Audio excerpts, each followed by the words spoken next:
আপনারা শুধু একটা জিনিস দেখেন, এখানে আমরা বক্তব্য দিয়ে কিন্তু চলে যাচ্ছিলাম, গাড়ি বের হয়ে যাচ্ছিল এখান থেকে। এরপরে আমাদের গাড়ির উপরে কিভাবে রড দিয়ে, দেশীয় অস্ত্র নিয়ে ছাত্র দল, যুব দল, বিএনপির যারা সন্ত্রাসী তারা কিভাবে আক্রমণ করছে।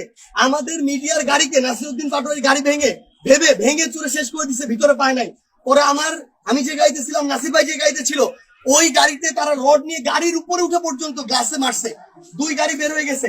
এরপরে আমাদের যে জেলার সেক্রেটারি এনসিপির, তার এখানে হাত ভেঙে ফেলছে, একদম রড দিয়ে পিটায়, একজনের চোখ উঠায় ফেলছে, একজনের এখানে মুখ ফাটায় ফেলছে।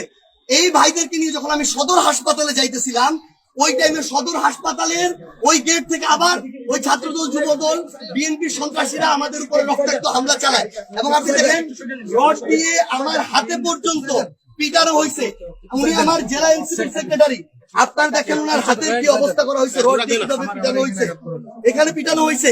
এবং এখানে আরো এমন অনেকে আছে যাদেরকে ওরা আলাদা করে আটকায় রাখছে, আটকায় যেভাবে ইচ্ছা ওভাবে পিটাইছে। এটা তো মানে আওয়ামী লীগের খুনি বাহিনী ওরা ছাড়াই যাইতেছে। তারেক রহমান, সালাউদ্দিন আহমেদ বলুক যে তারা এই ধরনের খুনিদের পোষে, তাদের বিরুদ্ধে আমাদের আবার নামতে হবে। এরা ভুলে গেছে এরা 17 বছর কি জুলুমে ছিল, কিভাবে এরা অন্যায় শিকার হয়েছিল। এরা ভুলে গেছে যে জুলাইয়ে আমরা কিভাবে কি করছি একসাথে সবাই মিলে। কিন্তু আজকে এরা সন্ত্রাসী খুনি বাহিনীর মতো মানুষ মারার জন্য উদ্যত হয়েছে। আপনি দেখেন আমার একটার পর একটা আক্রমণ, আমার সাধারণ যারা আমাদের সমর্থক নেতা কর্মী তাদের কাউকে পর্যন্ত তারা হসপিটাল পর্যন্ত যাইতে দিতেছে না। ওনার এই হাত ভেঙে শেষ, ওনাকে হসপিটাল যাইতে দিচ্ছে না। আমরা ওইখানে আমাদের কয়েকজনকে, আরিম কোথায়, আমাদের কয়েকজনকে হসপিটালের সামনে এভাবে মাটিতে ফেলে, ছাত্র দলের যারা ছিল এখানে সন্ত্রাসীরা, ওরা এভাবে মাটিতে ফেলে পিটাইছে। এখন নাসিরউদ্দিন পাটোয়ারি কিংবা আমাদের সমালোচনা যদি পছন্দ না, আপনি কথা দিয়ে সমালোচনা করেন, আপনি যদি গায়ের জোর দেখান, সন্ত্রাসী কায়েম করতে চান, তাহলে তো এটা আগের সাথে কোনো পার্থক্য নাই। তো তারেক রহমানকে বলতে হবে উনি এই ধরনের আরেকটা সন্ত্রাসী বাহিনী পুষতে চায় কিনা, যেটা ছাত্রলীগ ছিল, যুবলীগ ছিল।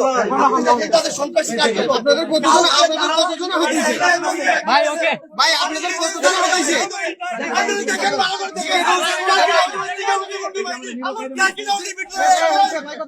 ওকে ওকে ভাই, আপনাদের এই পর্যন্ত কতজন আহত হয়েছে ভাই? এটা আমরা এখন পর্যন্ত যেটুকু জানছি, মানে আমরা জানতে পারছি 10-15 জন। কিন্তু আমরা এই ঘটনা, এই সন্ত্রাসী কার্যক্রম বন্ধ হওয়ার পর আমরা বলতে পারবো কতজন। কিন্তু আমি আবার ওই ভাইয়ের চিন্তা বলতে পারতেছি না, ওর চোখের অর্ধেক বের হয়ে আছে। ওই ভাই আমারও তো সারা জীবনে দেখতে পাবে না, ওকে আমি হাসপাতালে নিতে পারতেছি না।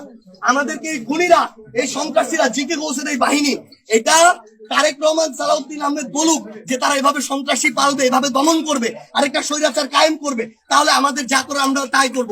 কিন্তু তারা রক্ত নিক, জীবন নিক, কোন সন্ত্রাসী এই বাংলাদেশের কায়েম হইতে দেওয়া হবে না। এই হবিগঞ্জ কারো বাপের না, এই হবিগঞ্জ কারো বাপের না। আমরা রাজনীতি করি, আমরা সমালোচনা করবো।